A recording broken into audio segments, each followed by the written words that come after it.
بسم اللہ الرحمن الرحیم۔ معزز خواتین و حضرات، السلام علیکم ورحمۃ اللہ وبرکاتہ۔ زنا کے نتیجے میں پیدا ہونے والا بچہ، اس کی نسبت کس کی طرف ہوگی؟ یہ ہے ہمارے آج کے حدیث کے سبق کا موضوع۔ مشکات المصابیح کتاب النکاح باب ہے لعان کا 3319ویں حدیث کتاب میں اور 9ویں ہے باب میں۔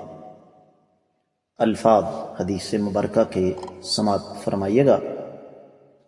وعن عائشة قالت كانت عتبة بن أبي وقاص عهد إلى أخيه سعد بن أبي وقاص أن ابن وليدتي زمعة مني فاقبضه إليك، فلما كان عام الفتح أخذه سعد فقال إنه ابن أخي، وقال عبد بن زمعة أخي، فتسابقا إلى رسول الله صلى الله عليه وسلم فقال سعد يا رسول الله صلى الله عليه وسلم إن أخي كان عهد إلي فيه، وقال عبد بن زمعة أخي وابن وليدة أبي ولد على فراشه، فقال رسول الله صلى الله عليه وسلم هو لك يا عبدة بن زمعة، الولد للفراش وللعاهر الحجر. ثم قال لسودة بنت زمعة احتجبي منه لما رأى من شبهه بعتبة، فما رآها حتى لقي الله. وفي رواية قال هو أخوك يا عبد بن زمعة من أجل أنه ولد على فراش أبيه. متفق علیہ۔ معزز خواتین و حضرات، آپ نے سماعت فرمایا کہ حدیث صحیح بخاری اور صحیح مسلم میں ہے۔ تفصیلی حوالہ نوٹ کیجئے۔ یہ حدیث صحیح بخاری میں بہت سارے مقامات پر ہے۔ 2533، 2218، 2421، 6749، 2745، 6765 اور 6868، 7182، 2053۔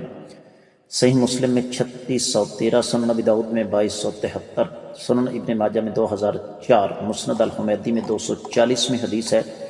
تفصیلی حوالہ کچھ یوں بنتا ہے کہ صحیح بخاری کتاب الوصایا اور باب ہے چوتھا کہ وصیت کرنے والا یہ کہے کہ میرے بچے کی دیکھ بھال کرتے رہنا۔ ترجمہ حدیث کا سماعت فرمائیے گا۔ سیدہ عائشہ رضی اللہ تعالیٰ عنہ بیان فرماتی ہیں کہ عتبہ بن ابی وقاص اپنے بھائی سعد بن ابی وقاص رضی اللہ تعالیٰ عنہ کو وصیت فرما رہے تھے کہ زمعہ کی لونڈی کا لڑکا میرا ہے، تم اسے اپنے قبضے میں لے لینا۔ چنانچہ جب فتح مکہ کا سال ہوا تو سیدنا سعد نے اسے لے لیا اور کہا یہ میرا بھتیجا ہے۔ عبد بن زمعہ نے کہا یہ میرا بھائی ہے۔ دونوں آقا علیہ السلام کی خدمت میں حاضر ہوئے۔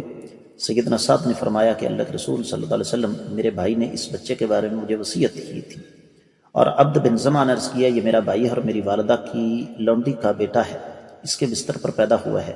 نبی علیہ السلام نے فرمایا عبد بن زمعہ بچہ تمہیں ملے گا، کیونکہ بچہ اسی کا ہوتا ہے جس کے بستر پر پیدا ہوا ہو، جبکہ زانی کے لیے پتھر یعنی رجم کی سزا ہے۔ پھر آقا علیہ السلام نے سیدہ سودا بنت زمعہ رضی اللہ تعالی عنہ سے فرمایا اس سے پردہ کیا کرو۔ آپ نے یہ بات اس وقت فرمائی جب آپ نے اس لڑکے کی عتبہ سے مشابہت دیکھی۔ اس کے بعد سیدہ سودا رضی اللہ تعالی عنہ نے تا دم زیست ان سے پردہ کیا۔ اور ایک روایت میں ہے نبی علیہ السلام نے فرمایا عبد بن زمعہ وہ تمہارا بھائی ہے، اس لیے کہ وہ اس کے والد کے بستر پر پیدا ہوا ہے۔ معزز خواتین و حضرات، ہو سکتا ہے کہ یہ حدیث آپ کو تھوڑا سا کنفیوژن میں ڈال دے، لیکن اس میں کنفیوژن والی کسی قسم کی کوئی بات نہیں ہے۔ اصل بات یہ ہے کہ ایک آدمی کی اگر کسی عورت سے شادی ہوئی ہو اور شادی کے بعد اس عورت کے ہاں بچی یا بچہ پیدا ہوا ہو تو وہ بچی یا بچہ اس آدمی کا ہے۔ اگر باپ انکار کر دے یا کوئی شرعی قرینہ نہ پایا جائے تو پھر ایک الگ مسئلہ ہے۔ بعض لوگ کہتے ہیں کہ فلاں شخص فلاں آدمی کا بیٹا ہے، یہ بالکل غلط بات ہے۔ یاد رکھیے جب نکاح ثابت ہو جائے گا تو اولاد خود بخود ثابت ہو جائے گی۔ اور اس حدیث سے یہ بھی پتہ چلتا ہے کہ شک و شبہ والی چیزوں سے بچنا چاہیے۔ اور یہاں یہ بات بھی خصوصی طور پر سمجھنے والی ہے کہ اگر شوہر بچے کا انکار نہ کرے، شوہر اگر بچے کا انکار نہ کرے تو پھر جس کی بیوی ہے بچہ بھی اسی کا ہوگا۔ اور یہ ایک اختلافی مسئلہ تھا، اس پر انشاءاللہ اپنے وقت پر بات آئے گی، کیونکہ آگے اس موضوع پر مزید احادیث آ رہی ہیں۔